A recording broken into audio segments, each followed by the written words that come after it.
दर्शकों स्वागत है आपका विदिशा एमटी न्यूज में। मैं हूं कृष्णकांत सिंघारिया। अब देखते हैं दिन भर की खास खबर। बारिश के पानी की निकासी न होने से केंद्रीय विद्यालय पहुंचे कलेक्टर के साथ प्रशासनिक अधिकारी। जल निकासी हेतु स्थान की चिन्हित।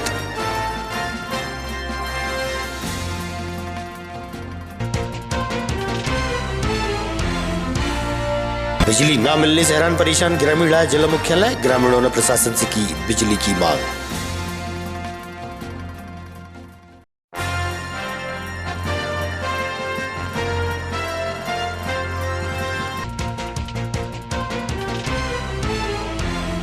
और केंद्रीय वित्त मंत्री द्वारा किया गया बजट पेश। शहर के नेता व व्यापारियों ने बजट को लेकर दी अपनी प्रतिक्रियाएं।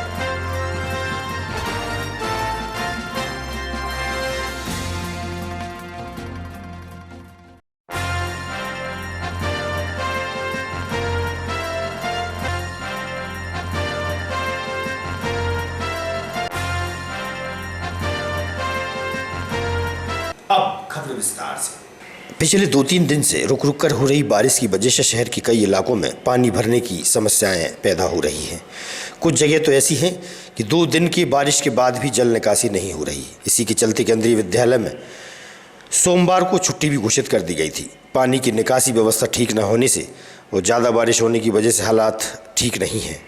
लगातार मिल रही शिकायतों को देखते हुए कलेक्टर बुद्धेश कुमार वैद्य, एडीएम अनिल डामोर, एसडीएम क्षितिज शर्मा, नगर पालिका अधिकारी, पीडब्ल्यूडी अधिकारी सहित अन्य विभागों के अधिकारी कर्मचारी वहां पहुंचे और शहर के कुछ खास स्थानों को उन्होंने चिन्हित किया जहां जल भराव की ज़्यादा समस्या होती है। वहीं अतिरिक्त जल निकासी के लिए व्यवस्था करने के संबंध में कलेक्टर द्वारा निर्देशित भी किया गया है। उन्होंने कहा कि अतिक्रमण के कारण जो नाले जाम हो रहे थे उन्हें हटाने की प्रक्रिया भी की जाएगी।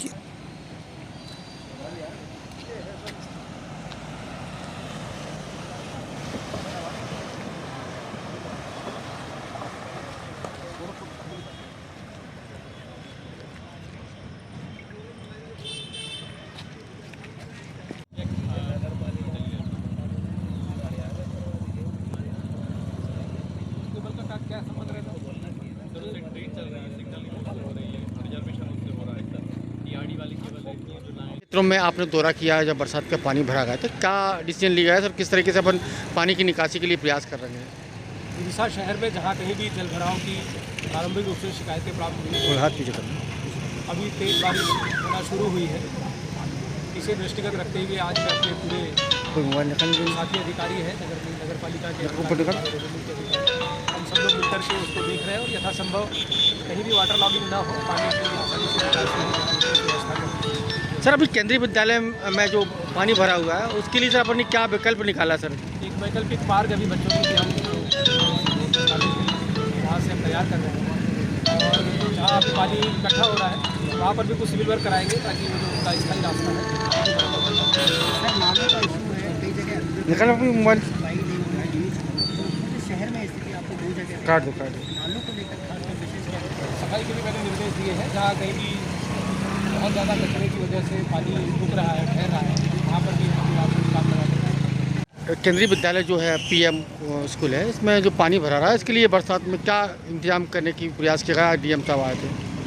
देखिए बरसात तो वैसे अनफोर्सीन था कि भाई ऐसा है कि इतना जल भराव इधर होता है। Vidisha entire Vidisha is a low line area, बहुत ही लो लाइन एरिया है और क्योंकि हमारी बिल्डिंग बहुत पहले की बनी है तो झुकाव हमारी बिल्डिंग की तरफ पानी का धार जो है वो ढाल हमारी तरफ है तो ज़्यादातर पानी इधर आ जाता है। तो अभी डीएम साहब से बात हुई है और अभी फ़िलहाल जो है हमारे स्कूल की तरफ से भी इसके लिए एक्शन लिए जा रहे हैं।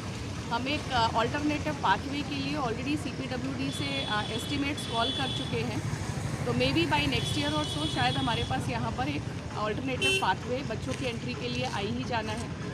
और फिलहाल अभी रिसेंट हमारे बरसात के लिए डीएम सर से रिक्वेस्ट करके हम लोगों ने यहाँ गर्ल्स कॉलेज की तरफ से ऑल्टरनेटिव व्यवस्था करने का सोचा है जहाँ की हम पीछे हमारे स्टाफ क्वार्टर रेजिडेंस साइड से पैसेज बना रहे हैं ताकि हमारे बच्चे अंदर जा सकें। और फिलहाल मेन गेट की तरफ हम फिलिंग करा रहे हैं जिससे कि हम लगभग 3 फुट का रास्ता बच्चों को मतलब जो है मोल्डर्स वगैरह। मैडम ये तो अस्थायी व्यवस्था हो गई, स्थायी व्यवस्था के लिए अपन क्या प्रयास करें? व्यवस्था के लिए लेटर्स ऑलरेडी हेडक्वार्टर्स भी जा चुके हैं सीपीडब्ल्यूडी से भी, लेकिन उसमें लगभग 1 साल का समय चाहिए। चलिए ठीक है। नेटरन तहसील की ग्राम नानपुर से बड़ी संख्या में आदिवासी आए और जिला मुख्यालय पहुंचे, जहां उन्होंने बताया कि ग्राम में बिजली की समस्या को लेकर काफ़ी समय से परेशान है। गांव में करीब 40 परिवार काफ़ी समय से निवासरत हैं, जो लंबे समय से इस समस्या से जूझ रहे हैं।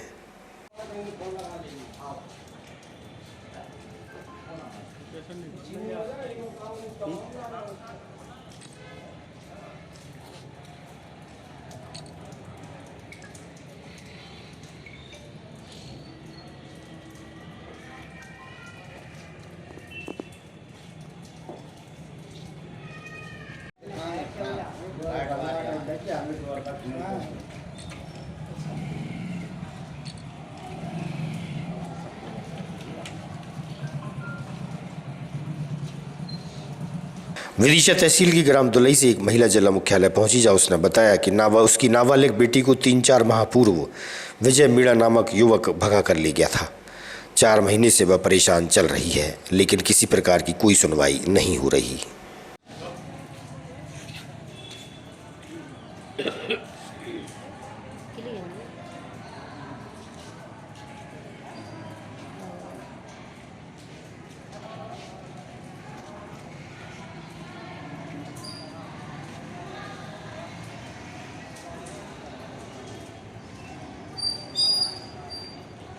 रहती हैं आप? दुलई। आप यहाँ शिकायत किस चीज़ की शिकायत करने के लिए आई हैं? ये हमारी लड़की 4-5 महीने से गुम है। कितनी उम्र है उसकी? 16 की भी नहीं, 4 महीने कम है, 16 में। अच्छा, किस पर शक है आपको? विजय मीणा। विजय मीणा, ये विजय मीणा कहाँ का रहने वाला? बेरसिया का रहना। बीजापुर। तो आप कहाँ शिकायत कर चुकी हैं 2-3 महीने में? करारिया चौरा थाने में कर चुके हैं, SP साहब के जहाँ भी आ सकते, कलेक्टर हरिजन कल्याण के भी जहाँ जा सकते गए हैं। आज SP के पास आई, मिले से SP से नहीं मिले साहब? अभी नहीं मिले। अच्छा, 2-3 बार फिर गए। राजमिया निवासी देहरी सरोन से जिला मुख्यालय पहुंचे। जन सुनवाई के दौरान उन्होंने बताया कि उसकी 8 विस्वा जमीन पर ग्राम के ही सरपंच द्वारा कब्जा कर लिया गया है। वह काफ़ी समय से परेशान हो रहा है। उसने ज्ञापन पूर्व में भी जिला मुख्यालय में दे दिया है। आज जन सुनवाई के दौरान न्याय मांगने पहुंचा और अपनी जमीन वापस दिलाने की मांग की है।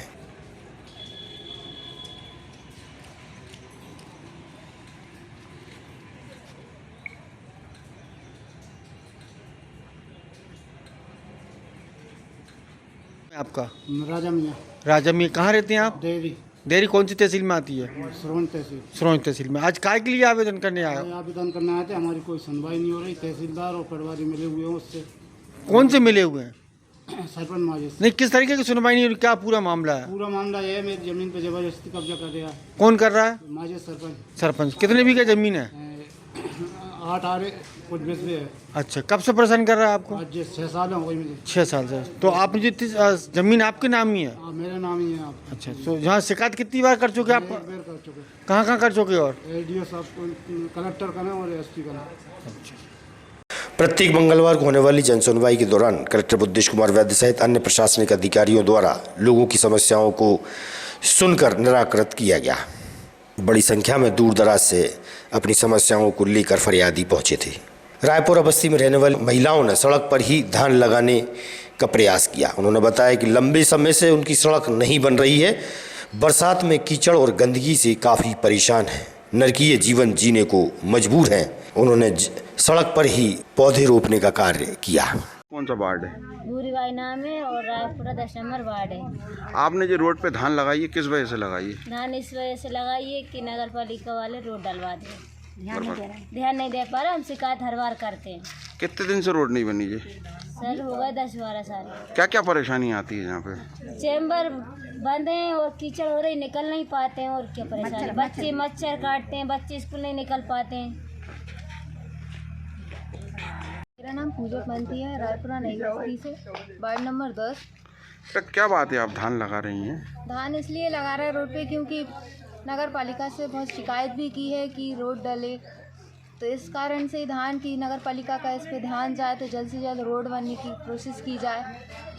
और बहुत सारे मच्छर भी हो रहे हैं, चैम्बर भी खुले हुए हैं, काफ़ी बच्चे स्कूल भी नहीं जा पा रहे, तो इसलिए हमें धान लगाना जल्द से चालू जल्द कर प्रोसेस की जाए। धान लगाने का क्या आपका मुख्य उद्देश्य था कि आपने रोड पे जो धान लगाई है? रोड डलने दिया इसलिए नगर पालिका का ध्यान जाए, इसलिए हमें धान लगाने की। मेरा नाम अमित शिल्पकार है। मैं रायपुरा नई बस्ती हनुमान मंदिर के पास रहता हूँ, वार्ड नंबर 10 में। और अभी हम सभी रायपुरा के सदस्यों ने मिलकर ये धान लगाई हुई है, क्योंकि हमको नगर पालिका का ध्यान केंद्रित करना था कि देखिए रोड की हालत क्या हो रही है कि धान लगाना पड़ रहा है। तो हम आपसे विनम्र निवेदन करते हैं कि कृपया हमारे यहाँ रोड डलवाएं और थोड़ा और कोई समस्या है? समस्या तो बहुत है। अब बच्चे हैं, इतनी कीचड़ में कहाँ स्कूल जाएंगे, उनके पूरे कपड़े यूनिफॉर्म गंदी हो जाती हैं। और ये चैम्बर खुले हुए हैं, पूरे कीचड़ हो रही है और मच्छर। श्रावण मास के पवित्र महीने में पार्थिव शिवलिंग निर्माण एवं श्री शिव महापुराण कथा का आयोजन विनायक बैंक्वेट हॉल में आयोजित हुआ, जो कि 24 जुलाई से 30 जुलाई तक धर्म प्रेमी पहुंचकर शिवलिंग निर्माण करेंगे। शिवलिंग निर्माण व शिव महापुराण कथा से पूर्व शहर के मुख्य मार्ग से भव्य कलश यात्रा निकाली जाएगी। कलश यात्रा अग्रवाल धर्मशाला से प्रारंभ होगी, जो कि विनायक बैंक्वेट हॉल पहुंचेगी। पवित्र श्रावण मास के उपलक्ष्य में पार्थिव शिवलिंग निर्माण एवं श्री शिव महापुराण का भव्य आयोजन विनायक बैंक्वेट हॉल में हो रहा है। इसी संदर्भ में कल 24 जुलाई को भव्य कलश यात्रा राधा रमण मंदिर अग्रवाल धर्मशाला ट्रस्ट से दोपहर 11 बजे निकाली जाएगी। आप सभी धर्म प्रेमी बंधुओं से, माताओं बहनों से अनुरोध है कि अधिक से अधिक संख्या में कार्यक्रम में पधार करके धर्म का लाभ लें। जय श्री महाकाल। वित्त मंत्री निर्मला सीतारमण द्वारा आज बजट पेश किया गया है। विदिशा के नेता, व्यापारी और भारतीय जनता पार्टी और कांग्रेस के नेताओं से चर्चा हुई, तो उन्होंने अपनी प्रतिक्रिया जाहिर की है। सुनिए आप बजट को लेकर उनका क्या कहना है। श्याम बंसल, पूर्व महामंत्री विदिशा व्यापार महासंघ। केंद्रीय वित्त मंत्री जी ने आज नई मोदी सरकार आने के बाद जो लोकसभा में भारत सरकार का बजट पेश किया है, उससे 3 लाख तक के आयकर दाताओं को आयकर से मुक्त कर दिया है और 3 लाख से 15 लाख तक के आयकर दाताओं को कर दायित्व में थोड़ी छूट देकर पूरी राहत दी है, लेकिन पुराने कर स्लैब में कोई बदलाव नहीं किया है। इसके साथ ही महिलाओं, किसानों और नौजवानों का पूरा ध्यान रखा है, लेकिन छोटे छोटे व्यापारी और व्यवसायियों के हितों की कोई सुरक्षा उन्होंने नहीं दी है। जो छोटे छोटे व्यवसायी बहुराष्ट्रीय कंपनियों और औद्योगिक घरानों से लड़ रहे हैं, उनके संरक्षण का भी कोई उपाय वित्त मंत्री जी करते तो निश्चित रूप से एक सशक्त और आर्थिक भारत का निर्माण होता। दलहन एवं तिलहन की फसलों के प्रोत्साहन से उनका उत्पादन बढ़ेगा और निश्चित रूप से हम आत्मनिर्भरता की ओर बढ़ेंगे। इसके साथ ही छोटे व्यापारियों की घोर उपेक्षा हुई है। पूरा बजट महिलाओं, किसानों और नौजवानों को समर्पित है। 5,000 रुपये महीने की स्किल योजना से नौजवानों को फ़ायदा होगा, लेकिन उससे बेरोजगारी दूर नहीं होगी। इसलिए अच्छा होता है कि वित्त मंत्री जी कोई ठोस उपाय करती हो। तो उसने तो निराश किया है बजट में, और ऐसा लगता है कि एक राजनीतिक बजट ज़्यादा लगता है, क्योंकि ज़्यादातर बिहार और उड़ीसा, आंध्र प्रदेश, चूँकि इनमें बीजेपी को इनको साथ लेना भी उनका ज़रूरी है। उड़ीसा में पहली दफ़े जीते, तो ऐसा लगता है कि बजट में राजनीति ज़्यादा है। और जो उम्मीद थी, ऐसे टैक्स स्ट्रक्चर में भी कोई ऐसी राहत नहीं है, महंगाई से निपटने का ऐसा कोई वो नहीं दिख रहा है, रोजगार की भी घोषणा है। बाकी ये तो अभी तो बजट की थोड़ी सी व्यापक स्टडी कर ही कोई अपन निष्कर्ष निकाल सकते हैं, लेकिन मेरे हिसाब से तो निराशाजनक है। जो उम्मीद थी कि ये कुछ सुधार सकते थे, चूँकि वही वित्त मंत्री हैं, पुरानी सब कैबिनेट है, पुराना ही सब स्ट्रक्चर वही रिपीट हुआ है, तो निराशा ही हुई है, आम आदमी को भी निराशा। हमारा ये मानना है कि व्यापारियों के लिए बहुत सुविधाएँ देनी चाहिए थी, जो जीएसटी में राहत मिलने लग रही थी हम लोग उम्मीदें, पर वो इतना हमें उम्मीद पर खरा नहीं उतरा बजट।